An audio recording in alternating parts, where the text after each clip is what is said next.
یا Serena Williams جیسے کسی پیشہ ورانہ ٹینس کھلاڑی کے ساتھ کھیلیں گے تو آپ کا جوش و ولولہ بہت جلد سرد پڑ جائے گا کیونکہ میچ بہت مشکل ہوگا۔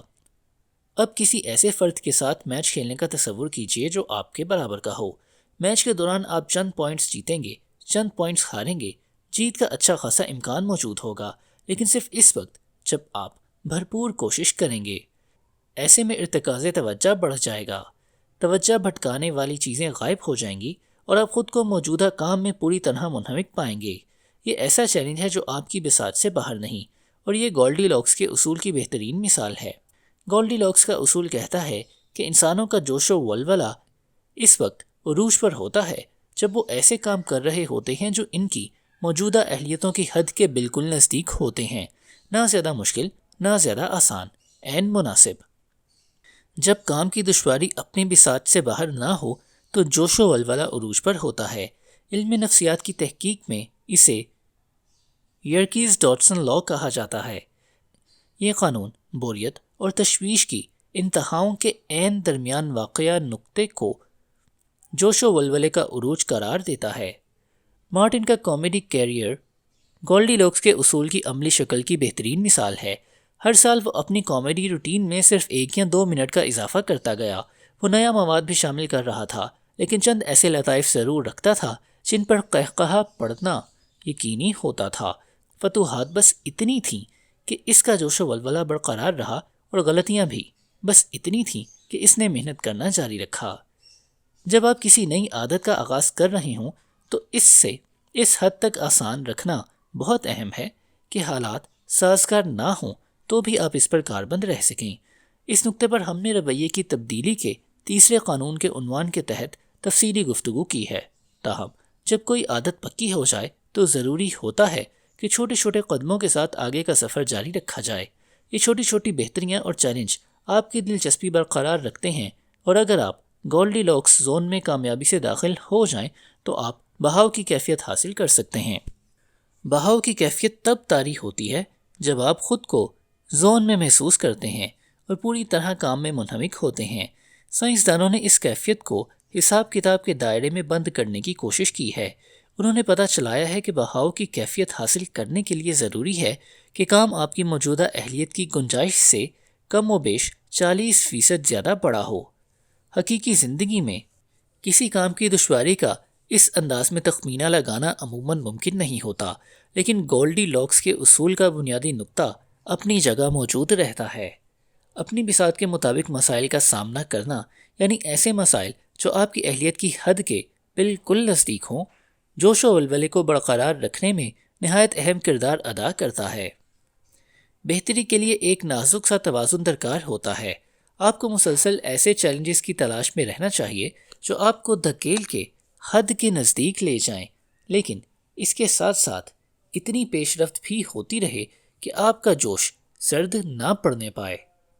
رویوں کو پرکشش اور تسکین بخش بنائے رکھنے کے لیے ان کا نیا پن برقرار رکھنا انتہائی ضروری ہوتا ہے۔ تنوع نہ ہو تو ہم بوریت کے شکار ہو جاتے ہیں، اور اپنی بہتری کی جستجو میں بوریت شاید سب سے بڑی رکاوٹ ہوتی ہے۔ بہاؤ کی کیفیت حاصل کرنے کے بعد کیا ہوتا ہے؟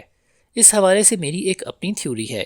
اس کی تصدیق نہیں ہوئی، محض میرا قیاس ہے۔ ماہرین نفسیات اکثر کہتے ہیں کہ دماغ 2 طریقوں پر کام کرتا ہے، سسٹم 1 اور سسٹم 2۔ سسٹم 1 تیز رفتار اور جبلی نوعیت کا ہوتا ہے۔ عمومی الفاظ میں جب کام آپ بڑی تیزی سے انجام دے سکتے ہیں، جیسا کہ عادات، ان پر سسٹم 1 کا کنٹرول ہوتا ہے۔ دوسری طرف سسٹم 2 سوچ بچار کے اس پروسیس پر کام کرتا ہے جو محنت طلب اور سست رفتار ہوتا ہے، جیسے کہ ریاضی کے کسی مشکل مسئلے کے جواب کا حساب لگانا۔ جہاں تک بہاؤ کا سوال ہے، میں سمجھتا ہوں کہ سسٹم 1 اور سسٹم 2 سوچ کی 2 انتہاؤں پر واقع ہیں۔ ادراک کا کوئی عمل جتنا خودکار ہوگا، اتنا ہی سسٹم 1 والی انتہا کی طرف مائل ہوگا۔ کوئی عمل جتنا محنت طلب ہوگا، اتنا ہی سسٹم 2 کی طرف مائل ہوگا۔ میرے نزدیک بہاؤ سسٹم 1 اور سسٹم 2 کے درمیان تلوار کی دھار پر کھڑا ہے۔ آپ کام سے متعلق اپنا سارا خودکار اور ضمنی علم بھی استعمال کر رہے ہوتے ہیں، اور اس کے ساتھ ساتھ ایک ایسے چیلنج سے نبرد آزما ہونے کی بھی کوشش کر رہے ہوتے ہیں جو آپ کی اہلیت سے ماورا ہوتا ہے۔ دماغ کے دونوں نظام پوری طرح بروئے عمل ہوتے ہیں۔ شعور اور غیر شعور مکمل ہم آہنگی کے ساتھ کام کر رہے ہوتے ہیں۔ ادب سرائے